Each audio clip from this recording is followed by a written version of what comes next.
Og så ikke noget... Så Jens, han ser vildt koncentreret ud. Det skal han også være.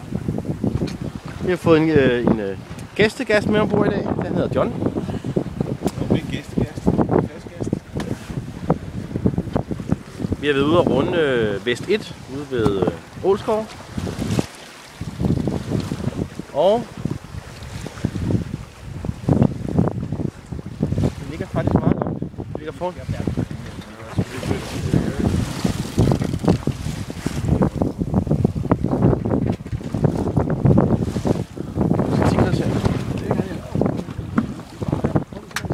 Nej, det står perfekt.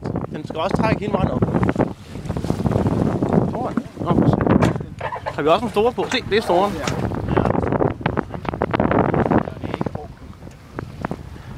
Vi skal skære forbi ham i stedet for at ligge bagved ham.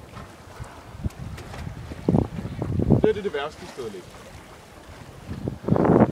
Der kommer sejler Kenny.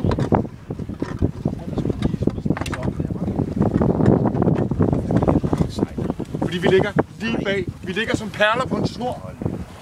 Gider du filme?